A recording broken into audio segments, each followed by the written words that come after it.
Hi, everybody. Welcome to the Insurance Journal's Academy of Insurance's weekly webinar after show. I'm your host, George, and joining me for the after show today is not only the instructor for today's class, but also the director of the Academy of Insurance. Please welcome Patrick Rate. Patrick, welcome to the after show. How you doing? Good, George. It's good to be here. I always love these. We had a double dose of you this week on Halloween, CGL pollution exclusion, and today's class, reinsurance basics. Why does this matter? Patrick, why does reinsurance matter to the not only the insurance industry but the consumer as well? Because I think it wasn't used as much, and then it's more widespread based on what you were describing in the class. So, can you tell us a little bit about why reinsurance is more on everyone's radar at the moment? Yeah, sure. Reinsurance is a way for insurance companies to broadly write more insurance, and there's more to it than that. But it's a mechanism whereby the insurance company does not need to have as much capital in reserve because it has this agreement for money later on if that's necessary.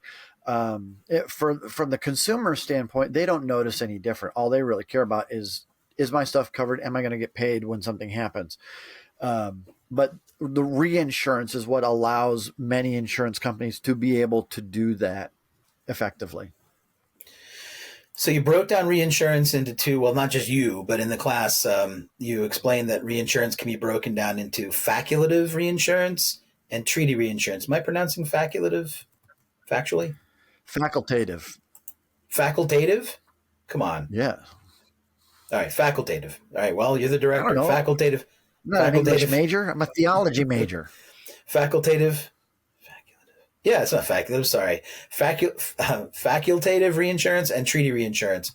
Um, can you tell us what the difference is? I know the class explains it, but like say, I guess the difference to me at a glance is the kind of insurance that's or the amount of insurance maybe that's purchased. But when I think about what you said about treaty reinsurance, which is it's insurance purchased by an insurance company from another insurer. To me, that I may have this wrong, but say like I go to Geico and buy an auto insurance policy, and then I'm like, hey Geico, can you also insure my priceless painting collection? What I think of Hayden Copser or something like that, and they're like, oh sure, no problem. Hold please. It's like, can we do that? Sure, call Sotheby's Insurance. So they treaty reinsurance to me would be Geico reaching out to Sotheby's to do the ultimate bundle of that. Do I have treaty reinsurance wrong? And can you tell us like a little bit about what the difference is? Yeah. So treaty reinsurance is an agreement between the insurer and the reinsurer, where the reinsurer agrees to accept all of a particular kind of risk. So it could be all of those personal items kinds of coverages, or all buildings over a certain amount of money, or all liability policies for whatever group. So when it comes to the treaty reinsurance, the agreement is on the front end, and the reinsurer just expects to receive notice about policy terms on different risks because they all fit the bucket that they want to reinsure. Facultative reinsurance is more of an individual item. We have an agreement between, if you're my reinsurer, you and I have an agreement that you're going to provide facultative reinsurance. And in so doing that, you also agree that you're going to look at every risk I send you. I don't have to send you certain risks, but you look at each one and you say yes or no and how much it's going to cost me. So reinsurance is primarily something that would involve the consumer directly. Is that the case, or is it is it like a big business kind of thing? Because yeah, good? no, the consumer has no idea what kind of reinsurance might be behind their policies, and for Joe Paycheck, his auto coverage on his car and pickup truck and boat, they're not reinsured at all. They're just handled by his insurer. Where reinsurance comes into play with insurance companies to mitigate their own risks. So why do companies need reinsurance? And I didn't know that you know Joe Paycheck. He's actually a friend of mine too. Yeah. Well, companies need reinsurance because, in fact, they don't have the capital to pay claims over a certain level. It could be that they are entering into a new line of business, or they may be looking to write a $10 million building, and so they don't have access to that additional money. So they have a reinsurance agreement that allows them to have that coverage provided. Now, you said writing a building, so it definitely figures into property and casualty. But did you work with reinsurance when you wrote for the MGA, or did you not? And did you become? Oh, you did. Okay, so that's where it started, the interest in this. Yeah, we had our individual authorities to write certain risks, and if that authority, especially on building valuations, once we got to building valuations over a certain limit, then we had to make sure to let the carrier know so that they could make sure whether or not they've got proper reinsurance in place.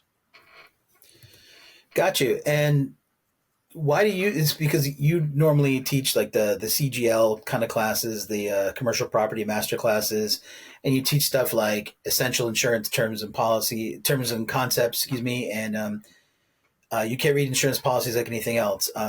Why were you interested in teaching this class on reinsurance? And actually, it's pretty brisk. Like the crowd was into it. I got to know. Yeah, it was something that was in the news quite a bit, and we've been talking about reinsurance issues for the last year or more as we're involved in this hard market. And that one of the issues that caused the hard market was reinsurance pricing. And so it's been top of mind, and I thought, well, now's as good a time as any to give this a try. We had an open spot, so I took it. I did it. I wanted to do it. So when we get out of the hard market at some point, or Florida ever gets out of the hard market, do you think there's still a need to teach about reinsurance? Because should we, even if it's not something that impacts and results in a hard market, or a hard market doesn't influence insurance and influence the cost of reinsurance, is this something we always need to know about? Oh yeah. It's a topic for insurance folks to really dig into, because I don't think it would be an exaggeration to say it's ubiquitous. I mean, all of the insurance companies, large and small, have likely got some kind of reinsurance in place, and insurance professionals, you need to be aware of it. Not everybody needs to be an expert. I'm not an expert in reinsurance.